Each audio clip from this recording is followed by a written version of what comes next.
Hello everyone, welcome back to My Hero Academia Podfics. Today I'll be reading the fic entitled A Few Who Stepped In to Help.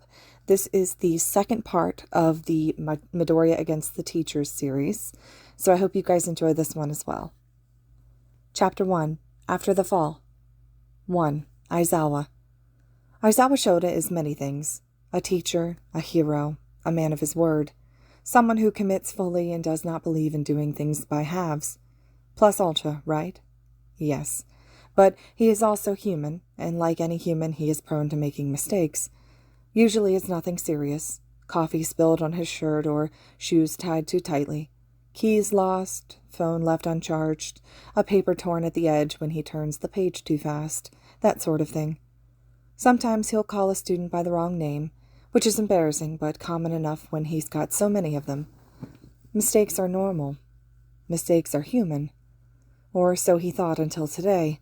There's nothing simple about it this time. It has the potential to damage. More than damage, this might wreck something. Someone. The issue goes back to the start of the year, the moment that Shota first ignored the suffering of a child. What's human about that? How can he justify something so horrible? He can't even begin to understand how he thought it'd been a good idea. By overlooking the aggressive bullying of a student, he never noticed the assault barely hidden under the surface. Sure, he can try to blame other factors. Midoriya never explicitly asked for help. He never told him or anyone that Bakugo had hurt him, and no one else told Shota what was happening and to what extent. There hadn't been any reports on either child's file suggesting a violent history. Even their disagreements in class always fizzled out fast. So then how could it be this bad? How could he have known? But isn't that just him making excuses? The fact is that his student is hurting now, and he's partly responsible. In all his time as a teacher, Shota has never betrayed the trust of a student, nor has he lost their respect. It hurts. It hurts in a way that he never anticipated. Midoriya didn't even consider him a possible ally against someone who almost blinded him today. Why should he? It's absolutely true that for months Shota heard the way that Bakugo spoke to him and he never did anything. They all listen to him saying I'm worthless, and they don't care, and no one says otherwise. They all agree. This is his fault. Shota didn't properly handle things the first time around, and so this is his fault. He failed to make this classroom a safe space for Midoriya, and these are his consequences of this. That, on top of his habit of hiding injuries and downplaying pain, he wonders if Midoriya would have even sought help at all, if Kirishima hadn't made him. If he'd have trusted some other teacher, maybe All Might, Azashi. No, he wouldn't have asked for help. He never does. He doesn't know everything yet. He knows there's something else, something hidden. The kid looks tired, though, so Shota leaves him to his well-earned nap. Recovery Girl's quirk is probably drawing on him by now, and they told him to rest, so he should leave. He steps out of the nurse's office and goes for a little walk. To calm himself down, he tells himself even as his feet carry him to the student's gym. He's just cooling off. He isn't seeking out a fight. There's probably no one there right now anyway. No one to expel, no one to shout at. It's just for peace of mind. Inside the gym, he finds Kirishima on top of Bakugo shouting at him and shaking him by the shirt. Instantly, he runs over and pulls him off, erasing Bakugo's quirk out of reflex. Thankfully, he doesn't seem to be attacking back. In fact, he's just lying there. "What's going on here? Explain," he demands, looking between the two. They've never been a problem before. If anything, Kirishima gets a free pass from Bakugo's typical antics. "Why don't you ask him?" Kirishima suggests, so clearly upset and furious. Right, he probably should have suspected something like this when Kirishima was the one that brought Midoriya to him. Or at least that he wouldn't leave it alone completely. But Shota is a bit compromised, emotionally speaking. "Go back to your dorm." He cautiously lets the kid go, and breathes a sigh of relief when he doesn't immediately go into attack mode again. He can never be sure with these little shits. Sometimes they surprise him. Today alone he's learned more about two of them than he ever expected to. Kirishima stomps out of the gym, and Shota approaches the blonde still lying on the floor. "Bakugo." He's just staring up at the ceiling, dazed. How does it feel, he wonders, to have a friend turn on him, hurt him? "We need to talk. You're in a lot of trouble right now." Because of fucking Deku, right? Jaw tense. He reminds himself that Midoriya did pick the insult for his hero name, so he can't exactly complain about it. Not because of Midoriya, because of your actions towards him. You brought this on yourself. And maybe if he'd taken care of it sooner, Midoriya would have trusted him today. No one cared before, Bakugo says furiously, reaching up and covering his eyes. No one cared about what? 2 breakdowns in one day from 2 of his strongest students is a record that he never wanted to set. One was already pushing it. He's at his emotional capacity. Deku. No one cared. Why does it matter so much now? Because he's got a shitty new quirk? He's still the same fucking crybaby he was in junior high. Huh. So not a mental breakdown, just an existential crisis, it seems. This he can at least handle. I take it his quirk was even more destructive in junior high? He asked carefully, sitting down. He didn't have a quirk in junior high. Bastard was completely quirkless. Maybe Kirishima hit him in the head. He appears to be talking nonsense. He didn't tell you that. Figures. He hates teachers. What do you know about it? Any insight that he can get into the situation overall is a win in his books. After today, he can really use a win about now. Teachers. He doesn't like them. They never believe him because he's a fucking dumbass. They like to humiliate him and call him names like fucking Deku and Problem Child. I could do without the colorful language, he warns. Inside, he cringes. Problem Child isn't exactly the most original nickname, but other teachers used it on him before. He's surprised and a little disheartened. Shota never meant to play a part in a child's pain. He never wanted this. Whatever. My point is, teachers have always found a way to turn it around on him. It should be different now because he has a quirk. Again, with that, why does he keep implying that Midoriya didn't have a quirk at some point? You're in a lot of trouble, you know that, right? Nothing you say can get you out of it now. No lie is going to convince him that Bakugo wasn't and isn't in the wrong. Midoriya's face, that look in his eyes. People can't fake that kind of pain. This weird calmness isn't going to do him any favors, and neither are the cryptic references. If anything, they're just pissing Shota off more. Stand up. We're going to go speak with the principal.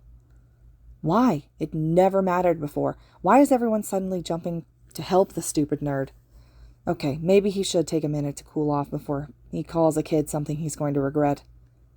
Get up, or I'm dragging you there. Are you hurt? We'll stop by the nurse's office if you are. Except Midoriya's already there. He isn't sure about putting these 2 in the same room together right now. Not after seeing that scar. Not after hearing those words. He told me to jump off the roof of a building. Shota will pop in first to make sure that he's asleep. I'm not fucking hurt. The red mark on his cheek would suggest otherwise. Well, it's that or we head straight to Nezu. You decide. He's already struggling to stay composed and not expel him right off the bat. Either way, we're going to have a long chat about why you thought it was okay to tell someone to kill themselves and use your quirk on them to the point of leaving scars. Bakugo lets his head drop back against the floor and shuts his eyes tight. Because he was quirkless before coming to UA, and if it weren't for All Might, he'd still be quirkless. Shota sucks in a sharp breath. Tell me everything you know. Why? I'm already being expelled, right? Why should I do a damn thing you say? Shota curls his fingers so tight that his fingernails dig into his palms painfully. Because if you comply, I'll see about getting you into a different hero class instead of kicking you out of UA entirely. 2. Kirishima. It's not something he knows how to process. On the one hand, Bakugo is his friend. His first friend since coming to UA. On the other hand, Midoriya has also always been the nicest, most self-sacrificing person that he's known. The boy radiates a cheerful, motivated vibe and never lets his friends handle their problems alone. He's everything a hero should be, and Bakugo hurt him, badly. It's not the first time. He remembers the first foundational heroics class with All Might. He remembers the man warning Bakugo not to use his gauntlets. No one dished out any punishment when he did it anyway. No one even yelled at him after class. How many times has he done that? Lashed out at Midoriya for no reason, and gotten away without so much as a detention. Let alone a scolding. Kirishima always suspected they had history, but there's nothing Midoriya could have done to warrant this kind of treatment. He knows the boy well enough to know that for certain now. So then why does Bakugo hate him the same way that he hates villains? Why is his first instinct to shout and hit and hurt him? It's not heroic at all. When he gets back to the gym and sees Bakugo, something in him snaps. He walks toward him perfectly calm. This isn't going to be another time when Midoriya gets hurt and nothing is done about it. Kirishima was that child once. Never again, and he won't let his friend be that anymore either. Bakugo looks up right as he nears him. Kirishima punches him. Fist curled tight. He doesn't use his quirk and it hurts himself, but it barely registers. The pain even grounds him some. Midoriya's whole face was burned up. This is nothing compared to the pain that he must have been in. "What the fuck?" Bakugo snaps, holding his face and looking over at him surprised. Blood drips down his lip from where his tooth must have bitten through it. "The hell is your problem?" "Why did you hurt Midoriya? Why do you hate him so much?" That's it. He just needs that one answer. He just needs to understand, and then he can move on. "None of your fucking business. Did Deku cry to you or something? Stay the hell out of it," he growls. Kirishima knows that he should back off. He knows he should turn around and leave it there. But Midoriya deserves better. Picking a fight isn't very manly, but it's for a good cause, he reasons. He throws another punch, and this one Bakugo blocks. They don't really fight with their quirks, mostly just scrapping, but it's not strategic at all. By the time some of the fury is out of his system, he sees an opening and strikes. Kirishima tackles him and hardens his body, weighing Bakugo down easily. He grabs him by the shirt and slams him into the floor. "You don't even have a reason, do you? It's just who you are. You lash out at people and you hurt them." "You don't know shit. Deku had it coming." Kirishima is about to hit him again, but he stops. At some point he started crying and he hadn't realized. It's just so much to try and swallow. Bakugo is a bully. "He didn't. Midoriya didn't deserve to be hurt. He's good. Even after everything you say to him, he never talks bad about you or tries to get you in trouble. He's going to be a great hero, Bakugo." For some reason that makes Bakugo stop struggling. "So tell me why you hate him so much." Suddenly he's being pulled back and he recognizes Aizawa's scarf. Guess he's back from taking Midoriya to the nurse. Kirishima doesn't fight it, but he's a little upset that Bakugo was saved from answering the question. "What's going on here? Explain." It's exactly what it looks like. Kirishima won't even lie. "Why don't you ask him?" Even after he's sent out of the gym, he feels like there's this ball of something that he needs to work out. Maybe he should do a few laps around campus, or he'll try to find Midoriya. After all that, he really needs to understand. 3. All Might. Something is going on with Midoriya. He's noticed lately how withdrawn the boy has become with his friends and how upset he was the other day with young Bakugo. It's almost like things between them are back to how they were at the start of the year, but even then Midoriya never has said anything like that. "We're not friends. We'll never be friends." Toshinori doesn't understand it. He sighs and considers messaging the boy to ask how he's feeling. They haven't talked since that class, and he feels somewhat responsible for the fight. After all, it's because of him pushing the two together all day that Midoriya finally snapped like that. Perhaps it's foolish to think that anyone can get along if they just try hard enough. He's been trying to get along with Endeavor for years, but no luck. Some friendships are doomed from the start. With that in mind, he does message the boy. Not about the situation with Bakugo, of course, just a little praise because Midoriya doesn't hear it often. "I'm proud of you. Let's go train sometime." "Yes, that will do nicely." Toshinori pockets his phone and smiles. It feels good to do something nice, even just something small. Later, he'll chat with Midoriya in person and apologize. 4. Midoriya. The best person to help him is himself at this point. That's how he sees it. Sure, Mr. Aizawa had promised to make things right, but Izuku's already making things right for himself. It started with defending himself, and now it's ending with openly seeking and speaking out about how wrong this all is. No one is ever going to ignore him again. He'll make sure of it. No one can tell him to suffer anymore. Recovery Girl had told him to rest before she left to see to an emergency, but she never specified where he should rest, so he considers that permission to head back to the dorms. His bed is calling to him. Along the way, he doesn't see anyone from class. Not Ida, who left before going to go jogging, or Mina, who'd been sitting outside in the grass. Everyone seems to have gone away, and the isolation feels peaceful. Isn't that what he'd been seeking to start with? Just an easy day at the gym, alone with his thoughts. If he'd picked a different gym, or if Bakugo never showed up, would he be doing something else right now, while everyone was none the wiser about his past? It's not really worth thinking about. The fact is, someone else knows now, and it's out of his hands. It's a little relieving, to be honest. From here on out, anything that Bakugo does, he gave people ample warning about, and he's done just taking it. And if nothing is done, well, he'll be his own hero. Chapter 2. After the Climb. The road to healing. It takes Aizawa Shota several weeks to earn an ounce of trust from Midoriya. A month and a half, to be precise. And that's just scratching the surface. Countless times he tried and failed, until one day he asked the kid how things were, and the boy said, "Could be better." Shota almost wept. Sure, he hadn't bared his teeth again, or spoken about anything from the heart, like he had that evening in the nurse's office, but it was a step forward, however small. For someone like Midoriya, who has zero trust in teachers and is usually quick to write off serious injuries as minor, he'll take it. From someone with as many walls as that kid, it's a blessing. Bakugo had ended up telling him everything that day, from Midoriya's quirkless status before UA to the secret of One for All, which didn't seem like his secret to tell, but Shota had threatened expulsion and the boy caved. Now that he knows, he doesn't really have a plan for dealing with it, aside from speaking with All Might at some point. Putting a powerful bone-shattering quirk in the hands of a boy like Midoriya. Downright stupid, but after many nights spent thinking about it, he dreads the idea of that quirk going to any of his other students. Maybe Midoriya hadn't been a bad choice after all. It's no wonder with all the other horror stories Bakugo shared that Midoriya has trust issues now.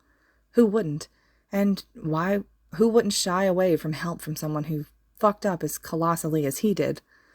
Being honest once about not having a good day, it's a win for him, a sign that he is trusted, if only slightly. It's another 2 weeks to build enough trust that Midoriya comes to him for help.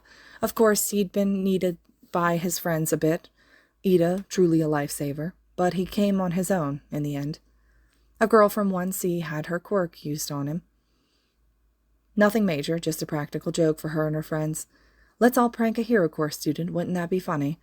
Shota took great joy in watching each of them receive detention. All it had taken was a simple explanation to Hisashi, and he was more than happy to help, if it meant ensuring that Midoriya didn't feel like he was ignored and let down again. Together, they'd gotten Midoriya to open up a little bit about his past on week 5. Although he'd really been uncomfortable the whole time and practically fled afterwards, it still counts as a leap of faith. He's proud of him for coming this far. Izuku's past is a minefield of bad memories, and now they know better where not to step. Sometimes he'll still get this look in his eyes when spoken to by his teachers, but it's growing less common. If some of his secrets weren't a matter of national security, he'd go so far as to offering to take him to therapy.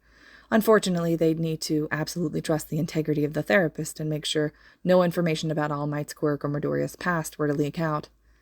That's a tall order. In the meantime, his friend Mike has been talking with the kid. They've found that the man lies on a thin wire between current teacher and beloved hero for the boy. Midoriya isn't quite as tense around him. Sure, all the teachers are heroes, but present Mike is known. He's famous, lovable, easy to talk to.